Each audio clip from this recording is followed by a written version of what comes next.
Puede ser, querido Menipo, pero el amor a la patria, en nuestra ciudad, es inseparable del amor a la libertad. Y eso, Menipo, cambia la naturaleza del patriotismo. Habría entonces un patriotismo local que consiste en el amor a lo propio y otro más amplio que añadiría al primero el gusto de ser libre. Eso es, justamente. ¿Y qué diferencia hay de uno al otro? Los dos exaltan lo propio y un espartano siente por Esparta el mismo amor que tú sientes por Atenas y está convencido, como tú, que su ciudad es la primera en saber, opulencia, gloria y poder. Sin duda, aunque dudo que los espartanos sientan tanta curiosidad y tanto amor al saber como nosotros, los atenienses. Por tanto, no hay diferencia en ese punto entre las dos patrias y existe un patriotismo que no es amor a la libertad, sino lo propio. Tal vez, Menipo. Pero lo que yo sé decirte es que mi patria no distingue entre una cosa y otra. Atenas es una ciudad soberana donde todos son libres y tienen los mismos derechos. Ante la justicia, el pobre vale tanto como el rico. El débil puede responder al poderoso que lo ataca y, si lleva razón, prevalecer sobre él. La libertad existe allí donde, como en Atenas, el heraldo pregunta: ¿alguien presenta algún proyecto para el bien de la ciudad? El que desea hablar se adelanta. El que no tiene nada que decir se calla. Esa es mi ciudad. Ser ateniense es ser libre y querer seguir siéndolo. No habría diferencia, por tanto, entre lo que nos mueve a querer las costumbres, las fiestas, todo aquello de lo que hablabas antes y lo que nos lleva a amar una constitución política como la ateniense. Y sin embargo, son dos cosas distintas. Durante mucho tiempo, Atenas no se rigió por leyes democráticas. Tuvo reyes, durante largos años la gobernó la aristocracia. Y solo hace 150 años que Solón promulgó las leyes que llevarían a la actual constitución. ¿Acaso esos hombres no eran atenienses? Claro que sí, Benito. La patria no es solo la constitución democrática. Es absurdo pensar que nuestros antepasados no tenían patria, o que no tenían patria los atenienses sobre los que discurría Solón ante el abuelo de Critias, o aquellos que poblaron el Ática de Atenea y Poseidón. Ni a Solón, que escribió nuestras leyes, ni a Clístenes, que instauró la democracia, se les habría ocurrido anunciar a sus conciudadanos que solo con sus leyes habían llegado a tener una patria. Atenienses, ya tenéis patria. Se habrían reído de ellos y de qué manera. Y acto seguido los habrían mandado al destierro. Dicho esto, claro está que nosotros ya no podemos ser atenienses de aquel modo. En cambio, la libertad que hoy nos asegura nuestra constitución política se apoya en las costumbres, en los dioses, en el culto, en las celebraciones, en la realidad de la ciudad y del Ática. Y estos encuentran en la constitución democrática su razón de ser y su culminación. ¿Por qué te empeñas en separar una cosa de la otra? El otro día, en el jardín de la academia, un sofista extranjero, un hombre atormentado, nos incitaba a seguir siendo atenienses para ser libres y virtuosos. Donde está la patria, allí está el bien, decía. Lo había entendido a la perfección, a pesar de ser un ciudadano sin patria, un meteco patriota. Buenas tardes. Estamos Buenas tardes. juntos, muy cerca yo de... Esto es el prólogo del libro, ¿no? Es un papiro encontrado en el cual pues, aparece este diálogo, nos viene como anillo entero al libro, evidentemente, que se presenta. Estoy con José María Marco, que es maestro y amigo. El libro está dedicado a Pilar Elías, una exedil del PP y viuda de un concejal de UCD que fue asesinado por ETA. Acosada por ese entorno, dice: no se puede nombrar la palabra España, está prohibido. Pero yo, con todo orgullo, digo que soy vasca y española. Los asesinos en el País Vasco son héroes. Bien, estamos en la reedición de la Historia Patriótica de España que se publicó en el año 2011. Y agradecemos a la Universidad Herrera Oria que nos haya permitido reunirnos hoy aquí. No dejaré pasar por alto las palabras que el libro dedica a la figura del cardenal. Nos remite a 1933, en el que Alcalá Zamora convoca elecciones y existe una coalición de Lerroux y la CEDA, alianza de grupos religiosos regionales y católicos que habían renovado la posición pública del catolicismo, sacándolo de una posición ideológica a la defensiva.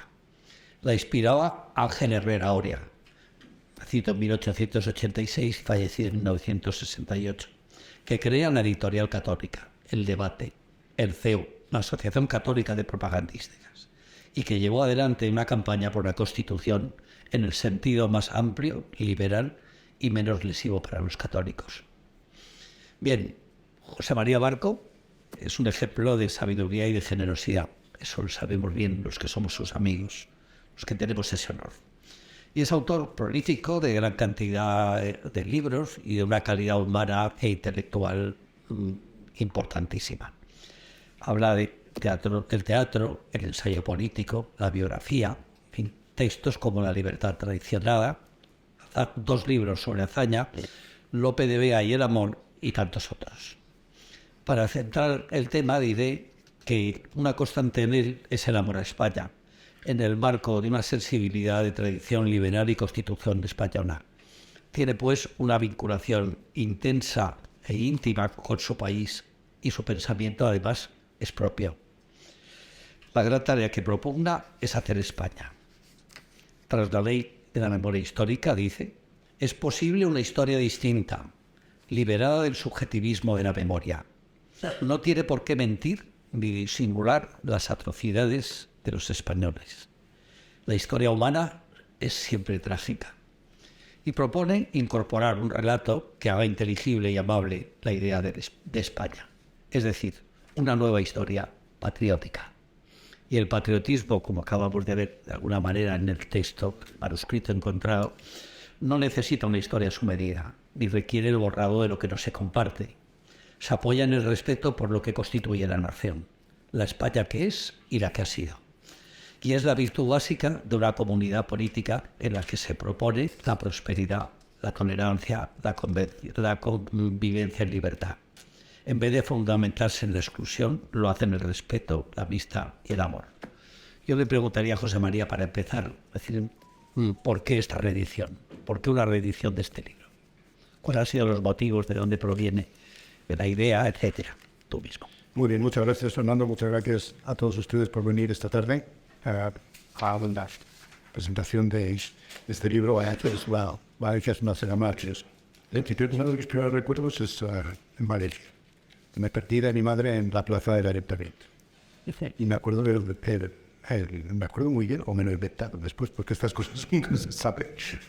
El terror que sentí y luego la alegría del reencuentro, como si me hubiera pasado en 2 segundos, en medio minuto, de una situación extremadamente dramática a otra completamente alegre y maravillosa. A mi madre también le gustó mucho Valencia. Decía que simplemente la alegraba, y a mí también, ¿verdad? Bueno, o sea, estoy muy contento de estar aquí, quiero decir. La historia patriótica de España es un libro que se publicó en el año 1911. Es un libro que tiene una historia muy complicada. Yo soy de educación francesa. Pasé mucho tiempo en el estudio en el Liceo Francés de Madrid, luego bastante tiempo en Francia. Y eso, estudiar en un colegio francés, un universo francés, te da una relación muy particular con tu propio país, ¿no? Te distancia un poco. Entonces hay que reconstruir las cosas. No se es español naturalmente. Y de hecho me parece que nadie es español naturalmente, o nadie es de ningún país naturalmente, pero muchos no lo sabemos. Y tenemos que aprender a ser lo que somos, o a dejar de serlo, porque las opciones están abiertas. Es decir, en este caso se trata de una opción. Y luego este libro, que empecé a darle vueltas, después de los acontecimientos tremendos del 11M en 2004. Pues es el momento en el que empecé a pensar en el libro. No aquí, porque estaba metido en mi... había publicado varios libros que me habían enfrentado... Bueno, tenía problemas intelectuales, no problemas de otro tipo. Y que me quise salir un poco del ambiente español, me fui a Estados Unidos y allí empecé a darle vueltas al libro. Y entonces lo Profesor de Planeta, que fue entonces quien lo publicó, que quien quiso publicarlo, y nos poco de claridad, hasta no me parece que puede ser un poco escrito, porque eso sabía cómo gestionar lo que había puesto en marcha. El problema es la cuestión patriótica, claro. No, ¿cómo hacer, qué quiere decir la historia patriótica? Entonces el libro se publicó, tuvo éxito, y luego hace el año pasado la editorial Encuentro me propuso reeditarlo. Y me pusieron dos condiciones, una que fuera rápida y otro que añadiéramos algunas cosas. Entonces, con respecto a la primera edición, a partir de una revisión menos amplia, aún menos profunda de lo que a mí me hubiera gustado, pero al fin el tiempo y los requisitos editoriales son los requisitos editoriales, tiene dos añadidos fundamentales.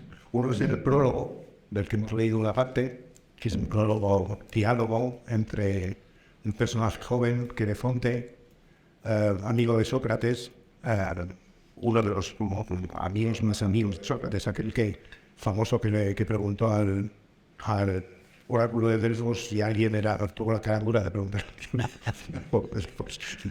si alguien era más sabio que Sócrates. El oráculo de Delfos tuvo también la cara dura de contestar que no. ¿Se acuerdan? Esa maravilla. Entonces, es Querefonte y otro personaje en equipo que discuten acerca de lo que es el patriotismo. Bueno, dicho dejo ya a ustedes descubrir si les apetece después de la pequeña aperitivo que hemos después del aperitivo lo que hemos dado. Y luego los cambios fundamentales vienen en la segunda parte, en la última parte, los dos últimos capítulos. Me pidieron que los trajera hasta el presente, hasta donde pudiera. Pensé que era una buena solución era llamarlo hasta el 2018, y aquí entramos en la parte más política del libro, porque me da la impresión, pero esto luego vamos a hablar del asunto, me da la impresión de que en el 2018 se cierra un ciclo. Con la llegada al poder de Pedro Sánchez, apoyado por una coalición de personas y de partidos que no son precisamente, o que proponen una idea de España muy distinta a la que se ha obtenido a lo largo del tiempo. Si es que proponen una idea de España y no su ruptura, habíamos llegado a un punto de cambio, ¿no? Y ese punto de cambio era el final de un proceso que venía arrastrándose mucho tiempo y que tiene sus grandes momentos, yo creo, en los atentados de marzo del 2004, en los que no sé cómo lo vieron ustedes, pero yo los recuerdo como el momento en el que percibí lo que es una guerra civil. Ya no noté lo que era una guerra civil. La tensión, la animadversión, la histeria, además, lo noté en mí mismo, es decir, yo tuve reflejos bestiales, ¿no? Entonces, ese es un momento clave en la historia reciente de España, que a mí me parece que pone en marcha o que demuestra que ciertas cosas que en las naciones normalmente constituidas, bueno, normalmente no es la palabra, ¿no?, pero constituidas con fuerza, con consistencia, no deberían ocurrir. Y luego está el final del nacionalismo de Tarra, y sobre todo el 17 la cuestión de Cataluña, ¿no?, del referéndum de Cataluña. Entonces, el 18 no constituye, me parece que constituye un ciclo, el fin de un ciclo y el principio de otro, ¿no? Me parece que hasta ahí hemos vivido en una idea de España y ahora estamos en otra. Parece que yo no me di cuenta precisamente hasta que empecé a escribir el libro con esa claridad, ¿no? Pero me da la impresión de que algo ha cambiado muy profundamente en España ahora, ya. Y estamos ya viviendo en otro tipo de comunidad política. Entonces, eso es el origen de este libro, ¿no?, de este. Sí, tú comentas que la nación está definitivamente deconstruida, que estamos ya en una nación de naciones. España ya no es unitaria y muchos nacionales ya no se reconocen como tal. Las gentes ya no se reconocen como españoles. Así que los lazos que son sentimentales y emocionales de unas zonas y de otras han cambiado de una forma notable. Tú te enmarcas en la tradición monárquica, constitucional, liberal. Es así, ¿no? Entonces, la pregunta que te haría sería, bueno, ¿tú crees que la rotura de España es irreversible? Se ha destruido una idea secular, y cuál es la importancia de este hecho, no solamente en nuestro país, sino también a nivel de Iberoamérica, en este momento que los lazos se están estrechando y desestrechando al mismo tiempo. Bueno, el tiempo lo dirá, no sé. Eso es una pregunta que no se puede contestar. Lo que yo creo es que es una buena pregunta. Dependerá de las actitudes que tomemos a partir de ahí. A mí me parece que, para volver a una cuestión de patriotismo, y luego volvemos a lo que has dicho, los seres humanos crean entidades que solo se mantienen si el ser humano manifiesta públicamente y ejerce y trabaja, diría yo, su afecto hacia él, hacia eso. Y la idea de nación o la patria en términos más sentimentales, si queremos, o que no siempre ha sido así, deja de existir si dejamos de quererla. La pregunta en realidad es si queremos seres patriarcales, ¿no? Sí. Esa es la pregunta. Entonces, porque me da la impresión de que en los últimos años hemos construido algo que es muy particular, que es una experiencia, es un experimento nuevo. Es una democracia sin nación que la sustente. No se ha fomentado el afecto, el cariño, la lealtad, la voluntad de servicio, ¿no?, hacia el país propio, y a veces al contrario, ¿no? Se ha fomentado al revés, se ha fomentado los aspectos más negativos, más críticos, ¿no? Y entonces, aquello que se funda muy principalmente el afecto, el amor de aquellos que se sienten partícipes de esa comunidad política, de esa entidad, pues deja de existir si aquellos que deberían manifestar eso no lo manifiestan, o no lo dicen, o no lo expresan, o no lo sienten, ¿no? Entonces, no todas las realidades humanas son así. Es decir, la nación es una creación histórica, ¿no? Es evidente, ¿no? Yo no hablo de nación en el sentido eterno, aunque hay una cierta eternidad en la nación, ¿no? Pero es una construcción histórica, pero es una construcción histórica que precisamente por eso necesita del amor de los ciudadanos. Y el amor no puede ser secreto. El amor no es nunca secreto. El amor, si no se manifiesta, no en el sitio. Lo que crea el amor tiene que ser es precisamente porque se hace público. Hay varias actividades del ser humano, ¿no? Pero esta es muy particular. Entonces, la actividad política sin eso no crea, no. Entonces, en el momento en el que estamos ahora, fue un momento en el que durante mucho tiempo no se ha fomentado el amor, la voluntad de servicio a nuestro país, no se ha dado a conocer como entidad, no se han dado a conocer ni a respetar sus instituciones, entre ellas la corona. Se ha hablado bastante de la corona, ¿no? Pero no se ha fomentado la corona ni la monarquía. En principio no era tan claro qué es lo que quiere decir, ni por qué, ni que apenas tenían desfares, ¿no? Entonces, claro, si eso desaparece, pues desaparece también el objeto final. Entonces, me parece que hemos llegado al punto final de un ciclo. Yo creo que yo tiendo a ser optimista, ¿no? Casi naturalmente, pero creo que si queremos, pues sí, y yo creo que podemos seguir queriéndolo, ¿no? Construir una comunidad política con vida, con realidad y gente para todos, porque la clave es para todos, pues no podremos dejar de tener en cuenta la nueva realidad a la que hemos llegado después de estos 40 años de democracia. Álvarez Junco decía en un texto que la nación es otra ruina de las que la historia de España deja siempre a su paso. Esta es una visión pesimista que se alarga durante muchísimo tiempo sobre la imagen de lo que es España.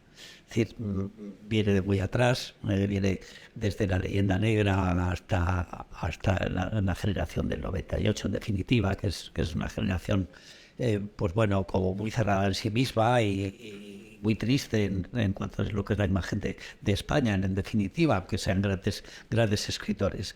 Bien, yo en mi opinión, o nuestra opinión, la opinión del libro diría, tú eres relativamente objetivo. La objetividad no existe, pero evidentemente procuras a lo largo del libro pues esa objetividad.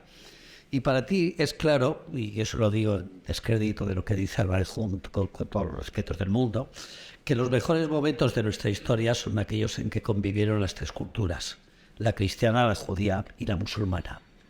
Los ejemplos de tolerancia dentro de lo que es la nación española y dentro de lo que es la corona y la monarquía son importantes, aunque también lo son los momentos duros, los momentos difíciles y los momentos exclusivos. Es decir, entre ese discurso deslizas como no sé, yo diría como en una plataforma de hielo en la que vivimos ahora, imágenes, ideas, en literatura, arte, en fin, vas haciendo ese recorrido por la historia de España que realmente es sugestivo.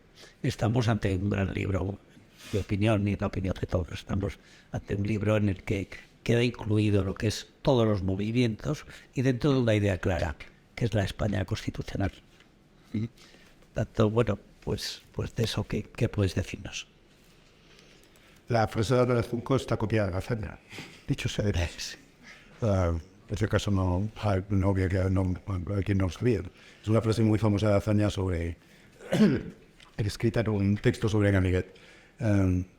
Muchas cosas en España perduran por las ruinas que dejan en el. Es la frase de hazaña. Entonces está sacada del hazaña, que no sé si Álvarez Junco lo dice, pero vamos, tú lo has dicho. Sí, parece que sí que dice. Sí. Si lo dice. Sí. Parece que lo dice. Parece que lo dijo y que lo diga ser. Sí, el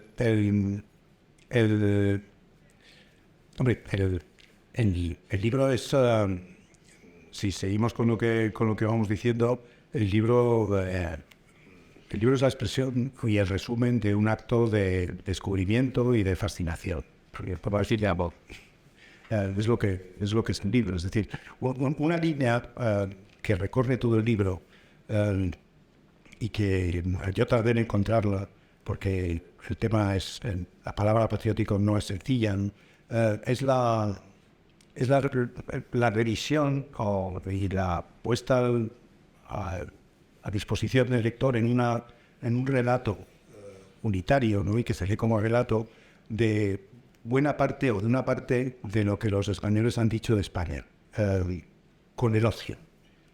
Es decir, una de las cosas que tenemos, muchas cosas interesantes que hay en la literatura y en la historia española es la tradición de los elogios de España. Seguramente a todos ustedes lo conocen.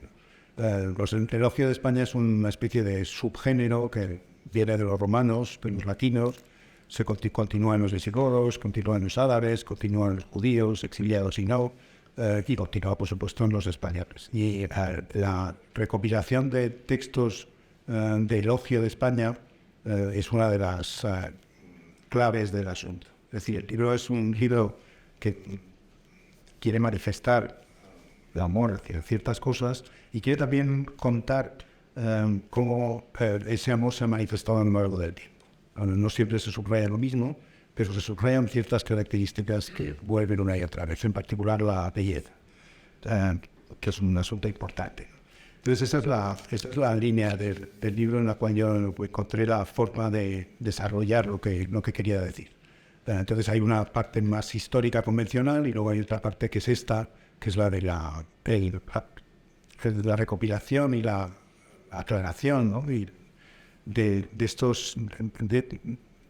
cómo los españoles han vivido su propia nación a lo largo del tiempo. Y en particular en términos elogiosos. Eso es, a mí me parece muy importante. Bueno, yo como arquitecto no puedo dejar de nombrar aquí tus palabras respecto a la arquitectura y a la convivencia, que las unes, lo cual me parece que es absolutamente fantástico para un profesional de la arquitectura. Y es cuando hablas del mudéjar. Dices que es la arquitectura que se hace en el territorio cristiano y que prolongado el estilo hispano-musulmán de periodos anteriores, transformándola con estructura o decoraciones cristianas. Bueno, un estilo de síntesis que refleja la convivencia y la tolerancia reinante durante siglos en los reinos cristianos. Esto creo que es fundamental. Luego se convertirá en un estilo español propiamente dicho. Circunstancias históricas y por la actitud de la población. Entraña la asimilación y el respeto por las formas de vida distintas, lejos de esa idea de la reconquista, según el cual lo cristiano expulsa a lo musulmán.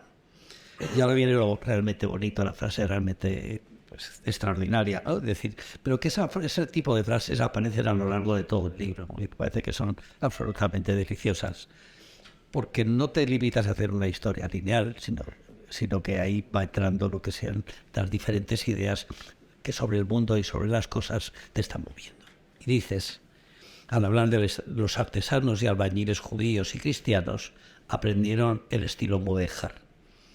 Una ingenuidad humilde y risueña. Una felicidad que se complace en la obra bien hecha. Al hablar de la identidad propia mudéjar.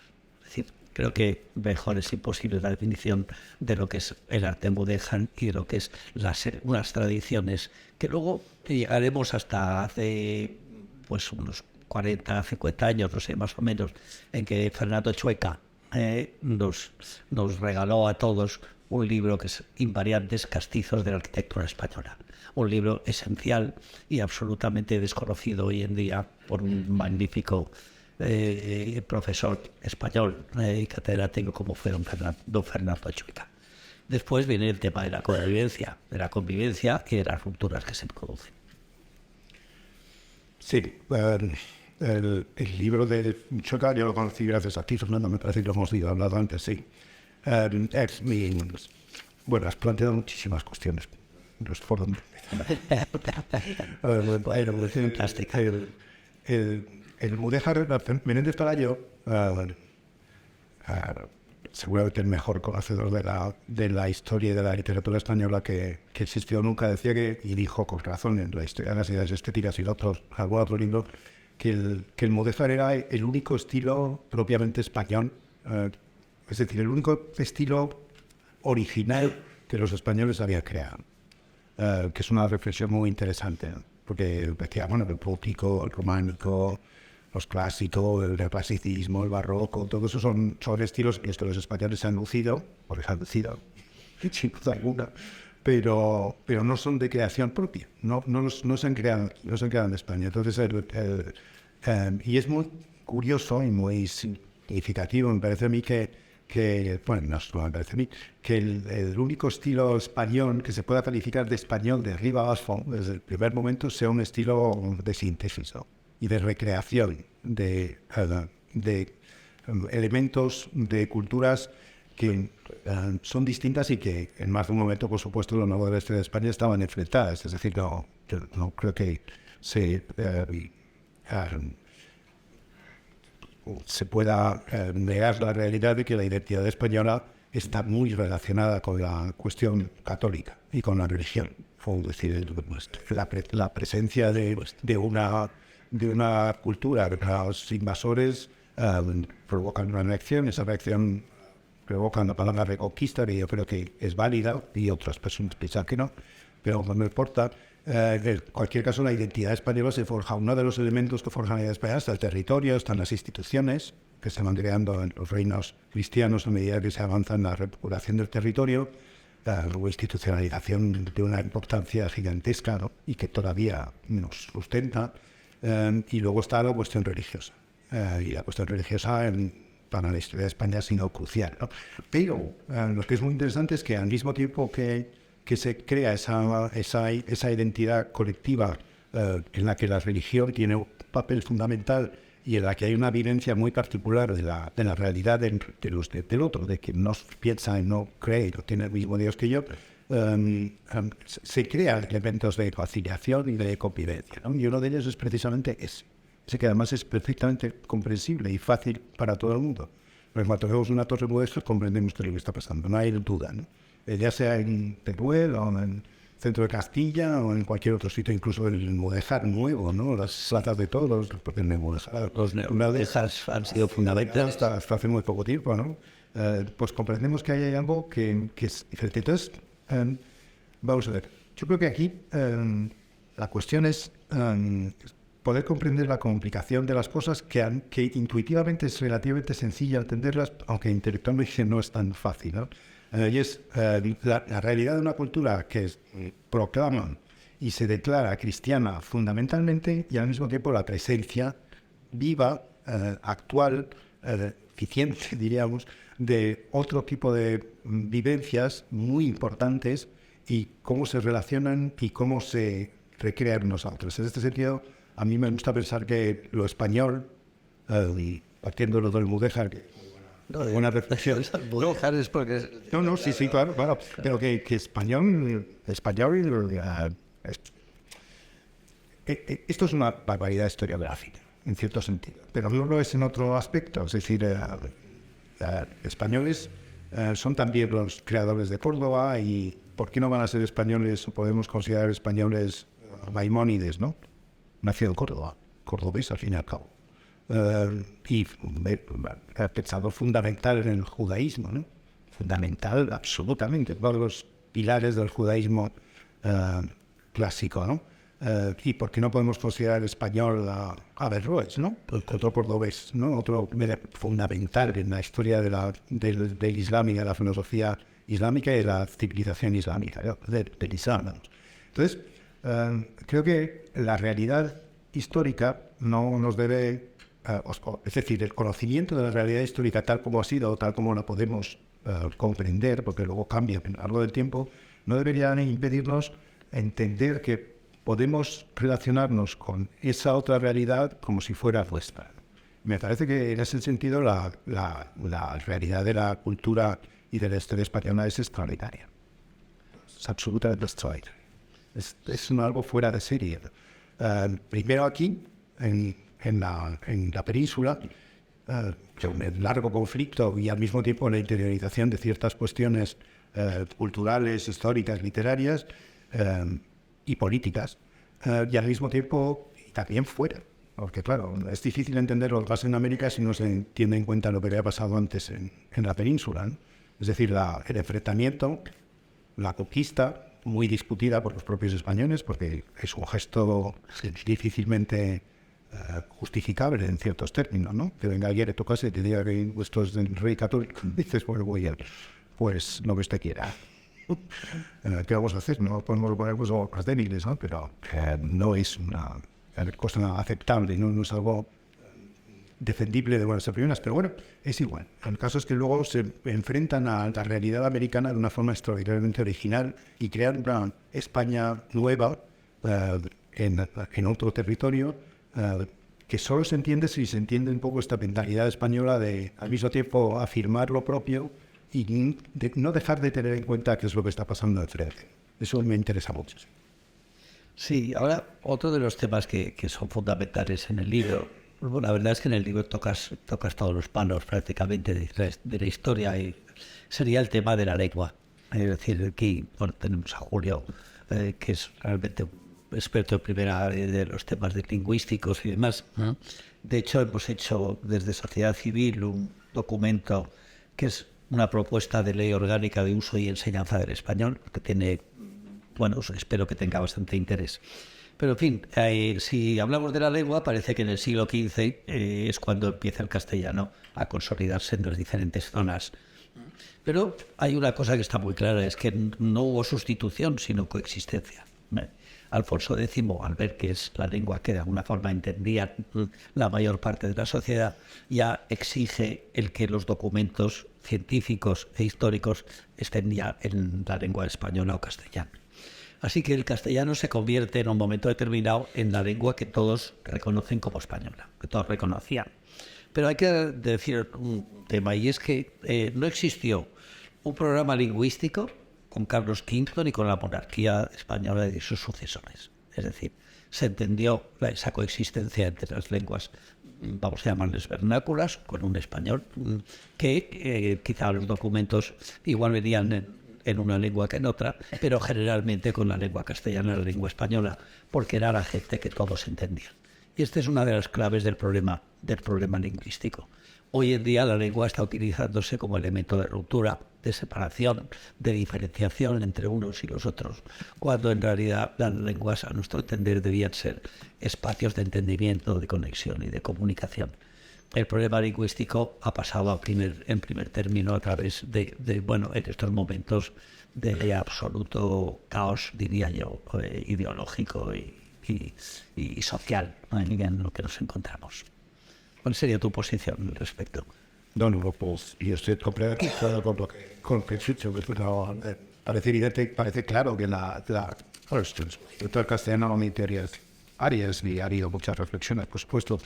Y no voy a ser yo quien reflexionara sobre el asunto, ¿no? Pero vamos, parece evidente que el español o el castellano acaba siendo en algún momento, en algún tiempo, la lengua común de todos aquellos que viven en la península, sin necesidad de forzar la situación tal como ocurrió en Francia o como ocurrió en Francia o en Inglaterra, ¿no? El tema que era la lengua de todos y luego este modelo de lengua de todos más territorios bilingües, ¿no? O personas bilingües viviendo en todo español, pues ha sido el modelo español clásico. El modelo que se reproduce en buena medida en América Latina, dicho sea de paso. Porque quien españoliza de verdad América Latina son los que se independizan. Es decir, quienes españolizan en el sentido lingüístico y llevan hasta el final la castellanización de la población, no son los españoles que mantienen el modelo lingüístico de lengua común con lenguas locales vivas. Y eso ocurrió en América y es extraordinariamente interesante, ¿no? El asunto. Y es lo que ha permitido que algunas lenguas hayan sobrevivido. Bastantes, por cierto. Entonces, eso es la realidad española, pero esa realidad española ha sido interpretada como una especie de debilidad del Estado-nación. En España tenemos el modelo francés muy fijado en la cabeza, ¿no? Y parece que a veces que pensamos en términos de nación francesa, que no es el único modelo que se puede dar. La nación francesa hace de la lengua un instrumento de nacionalización absolutamente fundamental.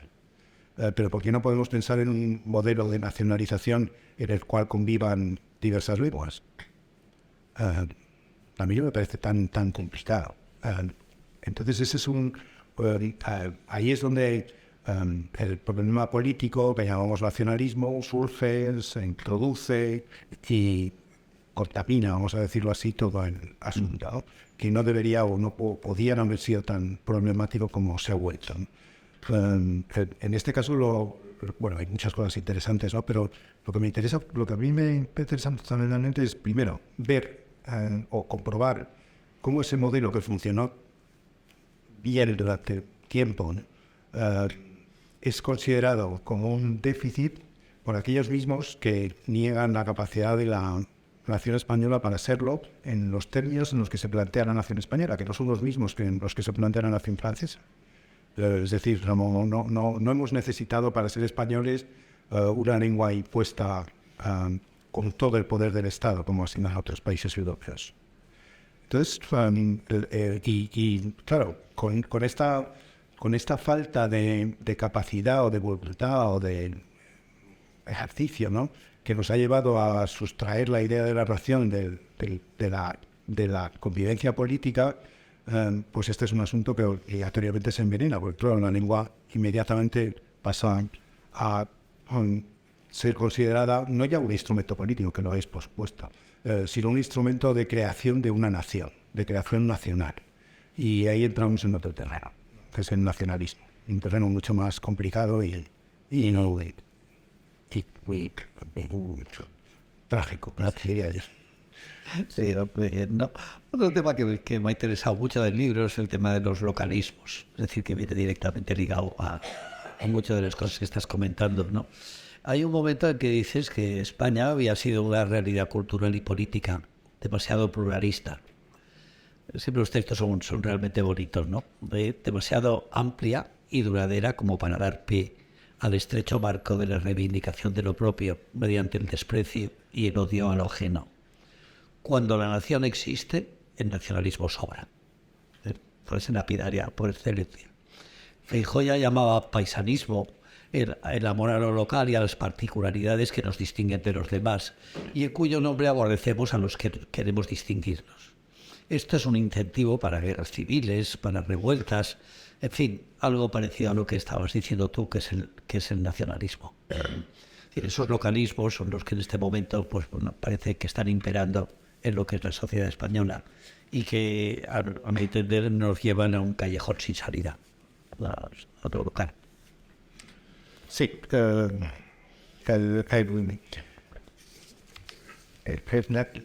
Bueno, entre las muchas cuestiones que has planteado, está la diferencia. Yo creo que va más allá del localismo. Es decir, es verdad que la palabra localista el populismo es bueno, porque da una dimensión que el nacionalismo no quiere aceptar, ¿no? Pero el asunto es más profundo que mucho localismo. Es decir, el localismo se enamora de lo propio, aquello que sentimos como propio, sin una dimensión política inmediata, ¿no? Nos pueden gustar ciertas cosas y no tiene por qué tener una repercusión política, ¿no? Ahora en Madrid estábamos con las ferias de San Isidro, ¿no? Y cada año se ven más niños vestidos chulazas y demás, ¿no? Las cosas que antes no se veía. Entonces está creciendo, es evidente que está creciendo en localismo, ¿no? Y ese localismo no tiene por qué tener una dimensión política inmediata, simplemente enamorado de tu propia atlética, ¿no? Llamamos en España, ¿no? Pero el nacionalismo es muy otra cosa, ¿no? El nacionalismo es una ideología. El nacionalismo es una ideología que quiere fundar una nación nueva, o bien porque la nación no existe, o bien porque los nacionalistas perciben que la nación que ellos imaginan está siendo destruida por algunos elementos que hay que destruir también, judíos, todo. Entonces, el nacionalismo es una voluntad ideológica de construir una nación nueva con criterios ideológicos. Porque eso es lo que se olvida muchas veces. Es decir, los criterios son ideológicos, los criterios son culturales, se disimulan bajo criterios culturales, pero en el fondo, o raciales antes, ahora ya nadie se atreve a decir eso, ¿no? Pero vamos, en España los nacionalismos eran igual de racistas que fuera de España, la cosa para futbolizar. Entonces, esos criterios son criterios de exclusión, ¿no? Yo creo que la nación, el propio país no tiene por qué excluir a nadie.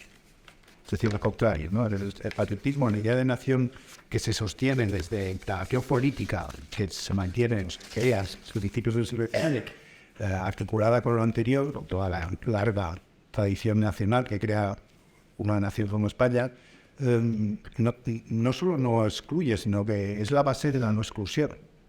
Es decir, es que sin ese amor ejercido públicamente y voluntariamente y publicar, no se crean las condiciones que permiten el pluralismo, porque no podemos confiar en los demás. No podemos confiar en quien no piensa como nosotros. Es decir, lo que crea la nación moderna, articulada con las grandes tradiciones nacionales de cada país, que en España es mucho más complicado, ¿no? Porque arrastramos a América y toda una civilización. Pero lo que se crea es la posibilidad de confiar en que los demás pueden gobernarnos sin intentar aniquilarnos. Y eso es lo que el nacionalismo no concibe.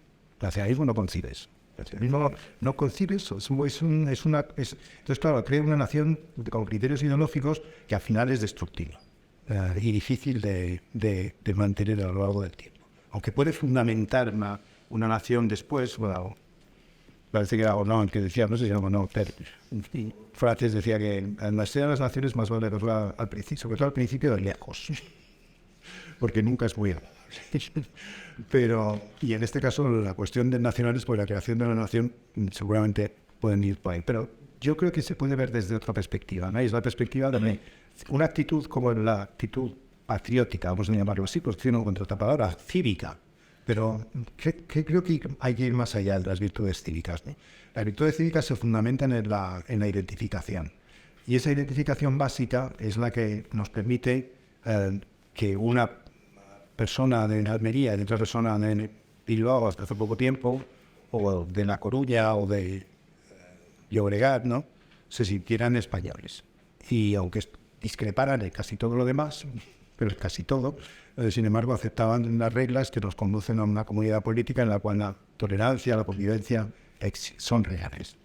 Pero eso es lo que yo creo que el nacionalismo consigue destruir y que al mismo tiempo, y con el que se alía, ¿no?, al mismo tiempo la falta de afección y la falta de cariño, ¿no?, de amor, positivo y declarativo hacia la nación. Las imágenes externas, las que también se da bastante importancia en este libro, menos que en las otras, pero las imágenes externas son muy importantes, entonces y son muy significativas. Es decir, y que España fue considerada, o a partir de finales del siglo XVIII, como el país en el que todavía se resguardaba una naturaleza que los demás países, o sea, una capacidad para conectar con lo natural del ser humano que los demás países europeos habían perdido hace mucho tiempo porque estaban demasiado civilizados y eran demasiado aburridos, ¿no? No deja de ser una visión bonita de España. Es una visión de España que a mí siempre me ha parecido muy interesante y no veo por qué la tenemos que rechazar. Vamos, se han exagerado siempre las manifestaciones de intolerancia, ¿no? En este país, Claro. que las han existido, Claro. y tú no las niegas en ningún momento, pues me parece fenomenal, ¿no? Pues eso, desde la Inquisición para las desviaciones de la doctrina católica, ¿no? O los estatutos de limpieza de sangre serían dos ejemplos claves. Pero claro, en paralelo a esto, ¿ah? Nos encontramos que España se convierte en el centro del pensamiento católico. Estamos hablando de que pasa de 6 a 27 universidades, que ahí está Cano, está Suárez, no sé, en el 17 pues estamos con el Escorial, con esa obra magna de Felipe II, ¿no? Y en paralelo también Rojas con la Celestina, luego posteriormente Lope de Vega. Es decir, los protagonistas de lo que sería el arte español, dices tú, nunca carecieron de dignidad. Y así es. Lope, que es... cuaja en la vida española, cuaja en el teatro, ¿no? O, es decir, o el mismo Velázquez, ese pintor del natural, donde transforma la idea de lo natural a lo que sería la propia la esencia, vamos a llamarle, de la pintura o de la representación. Bueno, España ha sido un país absolutamente excelente en cuanto a la producción literaria, artística y demás, y que yo creo que muchas de las generaciones actuales desconocen absolutamente lo que sería ese hilo conductor que nos lleva a la existencia de un gran país. Bueno, sí, sí, efectivamente. Hombre, o sea, poner el foco en una determinada parte de la población quizás sea injusto, ¿no? Porque me da la impresión de que el asunto es global, en un sentido muy estricto, ¿no? Es decir, no es solo una parte de la sociedad, no solo son los jóvenes, porque no les han enseñado bien la historia de España, porque los jóvenes cuando les hablas con seriedad, pues encuentran inmediatamente la forma de relacionarse con lo que dices, si les interesa y si tú eres serio y sincero, ¿no? Y claro, ¿no? Entonces, bueno, el asunto es la voluntad por parte de las élites y la dejación por parte del resto de la sociedad de continuar, de dejar de continuar la historia, ¿no? Es decir, pensarse a sí mismos como si acabáramos de empezar, ¿no? Perder la idea de que venimos de una larga tradición, ¿no? Entonces, Hernández Pelayo decía que cuando los pueblos jóvenes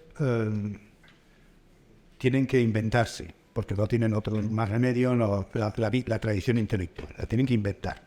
Los pueblos con historia tienen que continuarla, porque si no la continúan, acabarán en lo que llamamos una especie de senilidad imbécil, porque Menéndez Pelayo no sé cortando las expresiones. Entonces, que podríamos llamar también infantilismo, ¿no? En el sentido de una especie de voluntad de no relacionarse con el pasado, ¿no?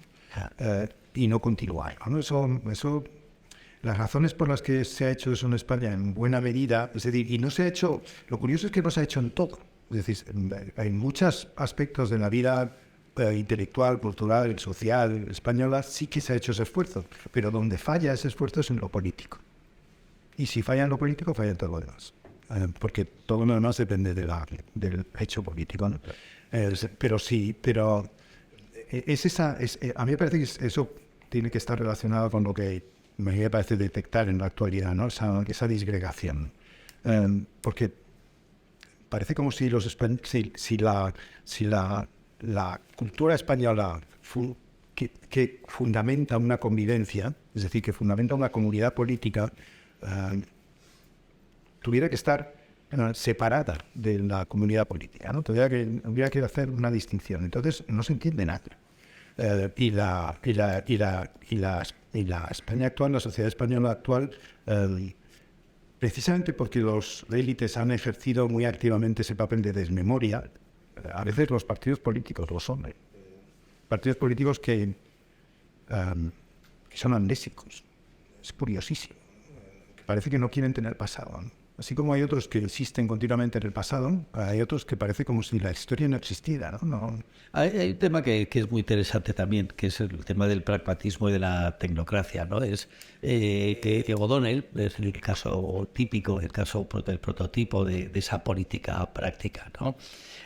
Bueno, pues es el momento en que empiezan a venir bueno, empiezan, no venían de antes, pero los medios de comunicación, las autopistas, las carreteras, carreteras, ferrocarriles, y se produce una estabilidad social en ese momento. La sociedad se enriquece, y demostraron que cuando la sociedad española respondía, cuando se garantizaba la libertad, la estabilidad política y la normalidad institucional. Yo creo que esto sería perfectamente aplicable a la situación actual o a la no situación actual. Es decir, momento en que se garantiza la libertad, la estabilidad política y la normalidad institucional. 3 temas que en este momento, en este país, cada uno podrá dar su opinión, evidentemente, pero que no están garantizados. Sí, bueno, esa reflexión es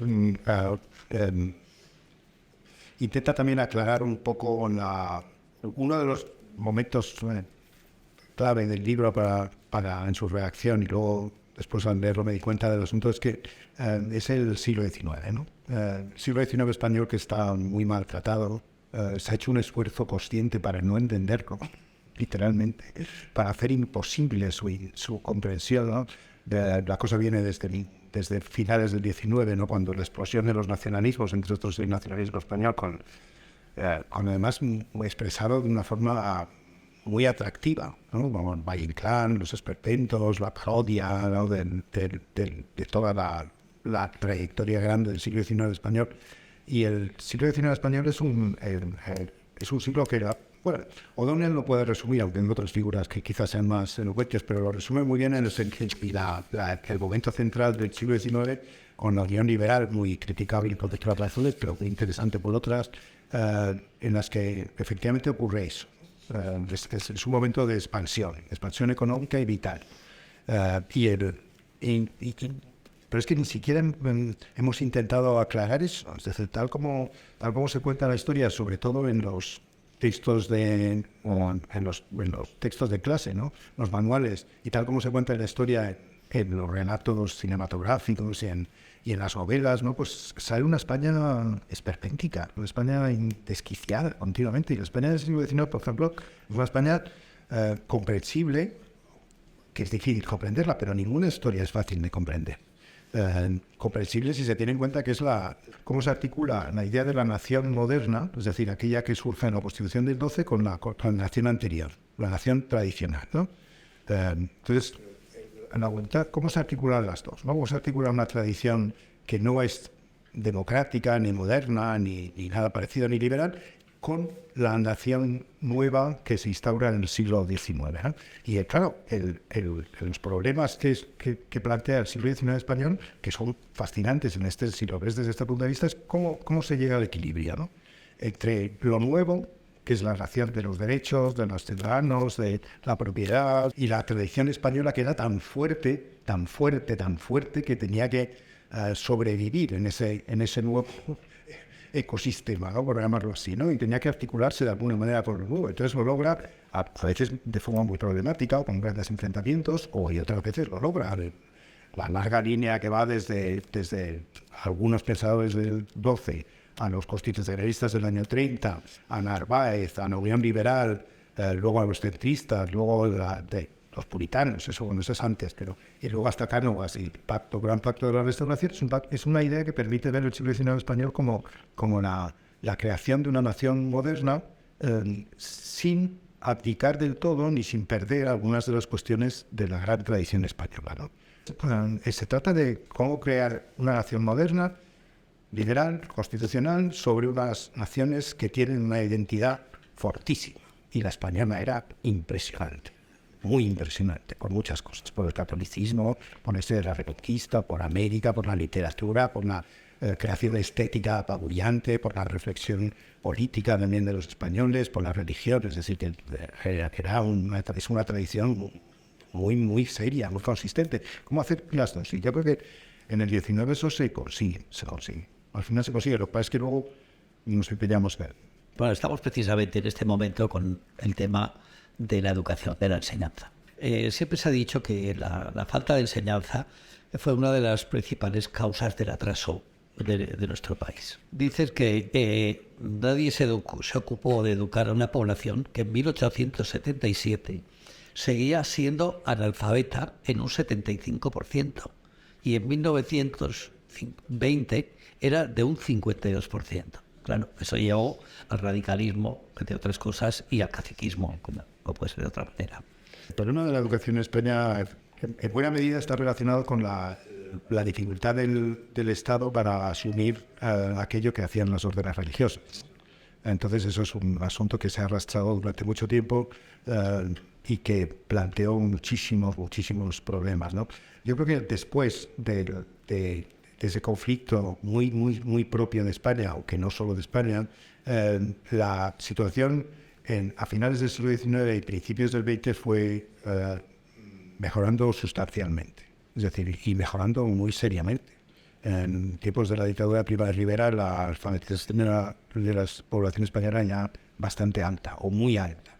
Es decir, la mayor parte de la población tenía los instrumentos suficientes como para sentirse concernida por algo que ahora estamos llamando patria, ¿no? O bien público, y saber y conocer cuál es la relación con ese bien público y cómo utilizar los instrumentos que permiten influir en él, ¿no? Entonces, yo creo que eso empezó a estar resuelto más tarde que en otros países, pero no mal. Entonces, a mí me parece que también hay siempre una excusa o un pretexto para hacer una crítica destructiva de una situación que no era tan penosa ni tan crítica como muchas veces se ha dicho. En la actualidad ya la educación está en otra cuestión en España por la cuestión nacionalista, por la voluntad también de esa voluntad amnésica de ciertas élites, y luego ya por otras cuestiones generales que son compartidas, ¿no? La circulación de la información. Me gustaría que nos hablaras de un tema que te ha sido muy próximo, como es el caso Azaña. Después de haber realizado 2 libros sobre una figura tan importante y tan interesante como es la de Azaña. Yo vengo de una familia republicana, que además sufrió mucho durante la represión de los primeros años de la dictadura de Franco. En los años 60, cuando salieron las obras de Azaña en México, que eran 4 volúmenes, a lo mejor alguno de ustedes lo recuerda, ¿no? Con unas guardas, con moradas, republicanas, por el asunto, mi padre los compró. Y estaban en su despacho, en los veía nadie, por supuesto. Que las vio. El único que las vio fui yo, porque claro, nadie se atrevía con aquella especie de cosa impenetrable, ¿no? Esos 4 volúmenes muy gruesos, ¿no? Luego mi familia, por cierto, antes ya de comprar los textos de Azaña, mi padre se hizo monárquica. Y toda la familia se hizo monárquica porque me parece que lo hablé varias veces con él, que comprendieron que la única salida de la situación era la corona, es decir, que no había otra salida. La vuelta a la república era absurda. Azaña era una manera de hablar de España a la que yo no estaba acostumbrado, la verdad. Era muy atractivo porque el castellano de Azaña, el estilo de Azaña, la prosa de Azaña es una prosa muy interesante, muy interesante. A mí me sigue interesando mucho, muy complicada. Comprendo que no todo el mundo tenga interés en leer Azaña. O sea que no, pero estoy diciendo esto que leer Azaña, ni mucho menos. Pero sí que es atractiva, sí que es atractiva por la densidad conceptual, por lo castizo, por la voluntad de nutrirse lo estilístico y lo expresivo de un español muy antiguo, que viene muy lejos. Las lecturas españolas de Azaña son muy densas, ¿no? Muy ricas.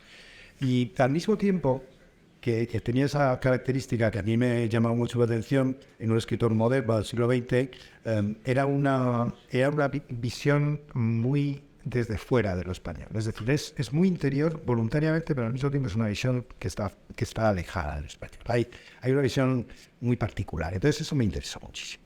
Azaña me puso, como me parece que le puso a otros personajes, en el camino de pensar de otra manera en lo que aquí estamos llamando patriotismo, es decir, la relación con tu país, ¿no? Y Azaña, que es un autor muy destructivo, por otra parte, por una persona muy complicada, como tú has dicho, extraordinariamente complicada, Sí. a mí me abrió esa línea, ¿no? Pues si os parece, pasamos a las preguntas.